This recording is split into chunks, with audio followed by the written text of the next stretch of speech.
That's how life works. Life is unfair for some people at some point just to be fair with some other people. SP ஜனநாதனோ இல்லை ஃபியோடர் தஸ்தவஸ்கியோ நமக்கு சொல்ல வந்த விஷயம் இதுதான். 21 years ஆஃப் இயற்கை, மறக்க முடியாத காவியம்.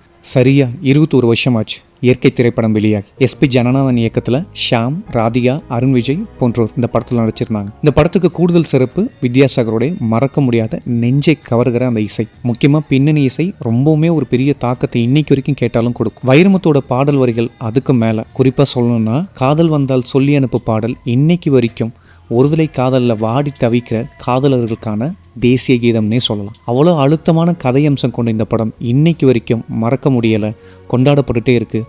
வாழ்நாள் முழுக்க எஸ்பி ஜனநாதனுடைய படைப்பு அவர் வாழ்நாளையும் தாண்டி இன்னைக்கு நினைவு கூறப்படுதுன்னா காரணம் அவர் எடுத்த அழுத்தமான காட்சிகளும் கதையம்சம் தான். இன்னைக்கு இந்த படம் கொண்டாடப்படுவதற்கு நிறைய காரணங்கள் இருக்குது. பெரிய அழுத்தத்தை ஒரு மனசுக்குள்ள ஒரு தாக்கத்தை இந்த படம் ஏற்படுத்திட்டு போயிருக்குன்னு சொல்லலாம். அன்னைக்கு வந்த காதல் படங்கள்லேருந்து இந்த படம் ரொம்பவுமே வித்தியாசப்பட்டிருந்தது. கிளாமரையோ இல்லை ஏதோ ஒரு சாங்கையோ மற்ற விஷயங்களையோ ஒரு சாதாரணமான ஒரு கமர்ஷியல் ஃபில்ம் மாதிரி இல்லாமல் வாழ்க்கையோட யதார்த்தத்தை ஒரு காவியம் மாதிரி இந்த படைப்பு எஸ்பி ஜனநாதன் நமக்காக கொடுத்துட்டு போயிருக்காருன்னு சொல்லலாம். கேப்டன் திரும்ப வந்திருக்கக்கூடாது. இயற்கை படம் பார்த்த நம்ம எல்லாரும் இப்படி தான் நினச்சிருப்போம். அதுக்கு காரணம் நம்ம படம் முழுக்க மருது கூடவே ட்ராவல் பண்ணுறோம். மருது நல்லவன், அப்பாவி, முக்கியமாக நான்சியை உண்மையாக லவ் பண்ணான். ஆனால் நம்ம யாருமே கேப்டன் பற்றி யோசிச்சிருக்கவே மாட்டோம். அவன் நாடாக ட்ராவல் பண்ணுற ஒருத்தன் ஒரு இடத்துல ஒரு பொண்ணை பார்க்குறான். அந்த பொண்ணு இவனை லவ் பண்ணுது. திரும்பி வரேன்னு சொல்லிட்டு போகிறான். அதுக்கப்புறம் அவன் பல நாட்டுக்கு போயிருப்பான், பல பொண்ணுங்களை பார்த்துருப்பான். கண்டிப்பாக நான்சியோட அழகான பொண்ணுங்களை கூட பார்த்துருப்பான். ஆனாலும் அவன் அங்கே எல்லாரையும் தாண்டி திரும்ப வந்தான். எஃபர்ட் மேட்டர்ஸ் மோர் தேன் ஒர்க். நான்சிக்கு சொன்னதை அவன் செஞ்சான். மோரோவர் மருதுன்ற ஒரு கேரக்டர் நான்சியோட மனசுக்குள்ளே போயிருப்பான்னுலாம் அவனுக்கு தெரியாது. So captain deserves Nancy. அப்போ மருது அவன் என்ன பாவம் செஞ்சான்? அவன் டிசர்வ் இல்லையா? அவன் நல்லவன் இல்லையா? அவன் உண்மையாக லவ் பண்ணலையா? ஒரு பக்கம் மருதுவோட கப்பல் புறப்பட போகுது, இன்னொரு பக்கம் கேப்டன் வருவார்னு எந்த நம்பிக்கையும் இல்லை. சரி, மருதுவோட காதலை ஏற்றுக்கலாம் நான்சி நிற்கிறப்போ சர்ப்ரைஸாக கேப்டன் அந்த இடத்துல நான்சியோட கைப்பிடிக்கிறார்.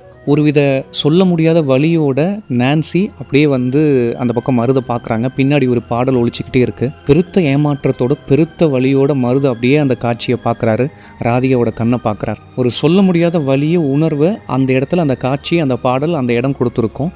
இயக்குனர் அவ்வளோ அழகாக அந்த காட்சியை உருவாக்கியிருப்பார். எத்தனையோ திரைப்பட இயக்குநர்கள் எத்தனையோ படங்களை உருவாக்கியிருக்கலாம், கொடுத்துருக்கலாம். காலப்போக்கில் அவங்களுடைய படம் காணாமல் போயிருக்கலாம், மக்களால் மறக்கப்பட்டிருக்கலாம். ஆனால் ஒரு சில படங்கள் மட்டுமே இயக்கியிருந்தாலும் இன்றைக்கும் எஸ்பி ஜனநாதன் கொண்டாடப்படுறாரு, ஞாபகம் வச்சுக்கப்படுறாரு, பேசப்படுறாருன்னா காரணம் அவருடைய கதையம்சமும் திரைமொழியும் தான். இதுக்கு அடுத்த காட்சி அப்படியே நான்சிக்காக வாங்கி வச்சிருந்த மோதிரத்தை அப்படியே பார்த்துட்டு கடலை தூக்கி போட்டு மருது மெல்ல மறைஞ்சு போகிறாரு. அப்போ ஒரு பின்னணி இசை ஒலிக்கும் பாருங்களேன், என்னவோ செய்யும். இன்றைக்கும் வித்யாசாகரோட தலை சிறந்த பிஜிஎம்னு எடுத்து பார்த்தா அதில் நிச்சயமாக இந்த பின்னணி இசையும் இருக்கும். இதுதான் உலகம், இதுதான் யதார்த்தம், இதுதான் இயற்கை அப்படின்னு இயற்கை படம் நமக்கு சொல்லாமல் சொல்லுது. பொதுவாக ஒரு விஷயங்களை ஏங்கி எதிர்பார்த்து காத்திருக்கும் போது அது கிடைக்கலனா ஒரு பெருத்த வலியும் ஏமாற்றமும் இருக்கும். இருந்தாலும் இதுதான் இயற்கை, இதை ஏற்றுக்கிட்டு தான் ஆகணும் அப்படின்றது ஃபியோடர் தஸ்தவஸ்கியோ எஸ்பி ஜனநாதனோ நமக்காக சொல்லிட்டு போயிருக்காங்க. இந்த படத்தை பற்றின உங்களுடைய நினைவலைகளை, உங்களுடைய ஞாபகங்களை, உங்களுடைய வலிகளை, உங்களுடைய உணர்வுகளை கமெண்ட்ஸில் எங்களோட ஷேர் பண்ணிக்காங்க. மறக்காமல் டிஎன் நியூஸ் டுடே சேனலுக்கு சப்ஸ்கிரைப் பண்ணுங்கள். நன்றி.